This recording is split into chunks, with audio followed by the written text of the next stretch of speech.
We now remove Akume as SGF Presidency. Welcome, country people, to Synok Media.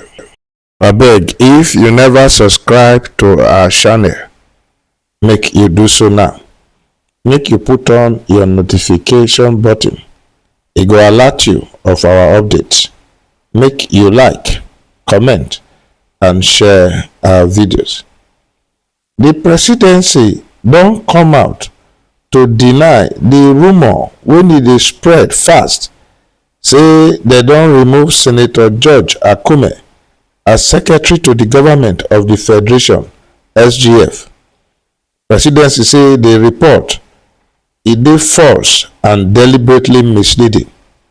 For one statement wey dem issue for late Saturday, and Bayo Onanuga, special adviser to the president on information and strategy, now bring am out.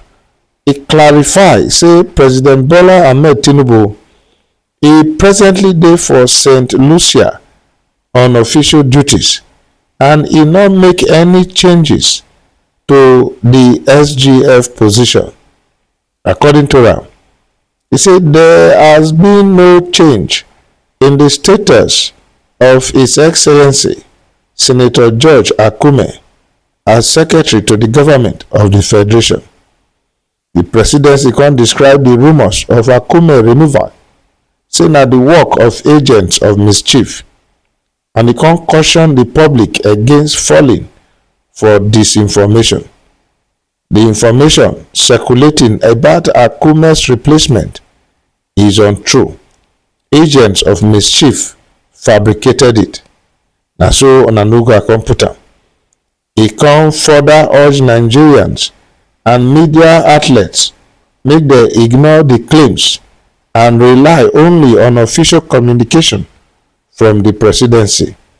The presidency come advise Nigerians to disregard the fake news. This clarification e come put to rest the speculation when e full everywhere, say earlier on Saturday say Akume dem don replace am.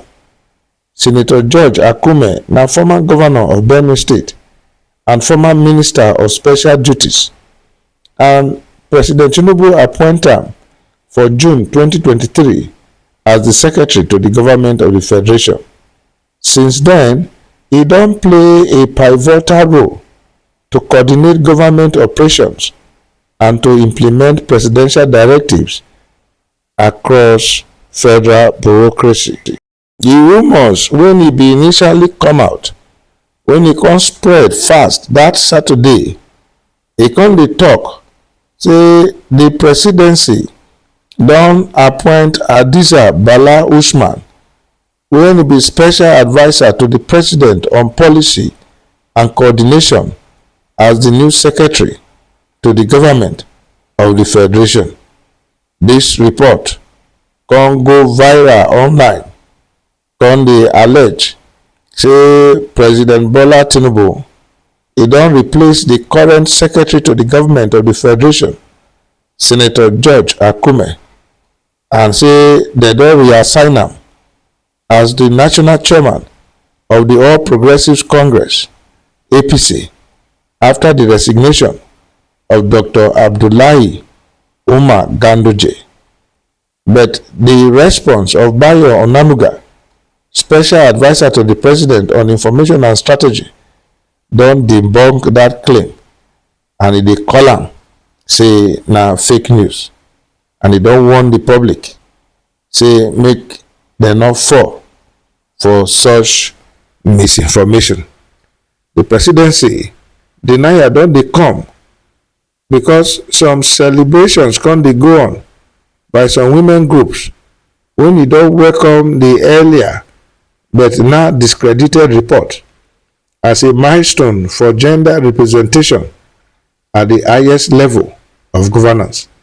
Hadiza Usman na former managing director of the Nigerian Ports Authority and a prominent advocate for public sector reform, and she currently serve as the president chief adviser on policy coordination but they never appoint am as the secretary to the government of the federation.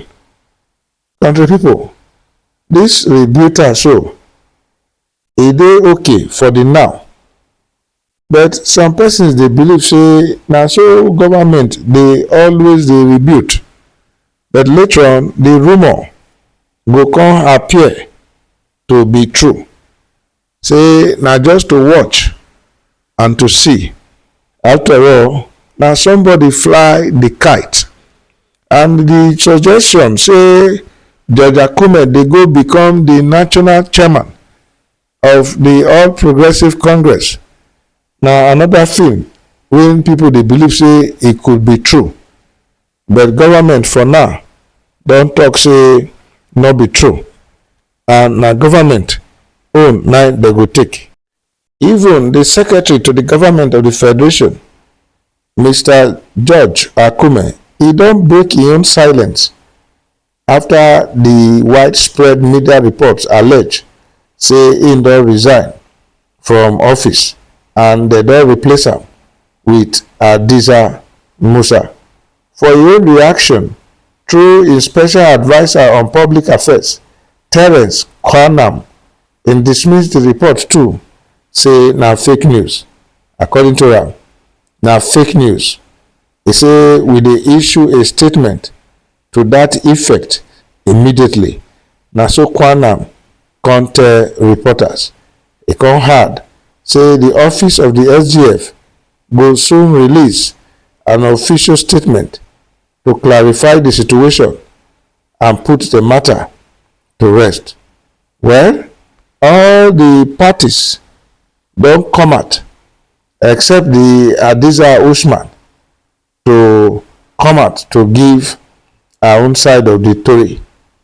Although the purveyors of fake news supposed to be mindful of the effect of their acts on the citizenry, because when you fly kites like this, except if they deliberately do am, to test the reaction of people, because nothing government no go fit do, but the presidency don come out to debunk am, and even the SGF too don come out to say nothing like that.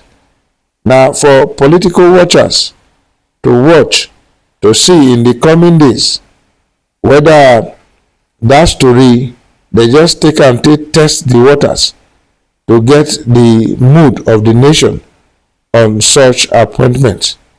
But anyhow, as the story officially stand now fake news, no be true, and government don say make they discontinence that misinformation.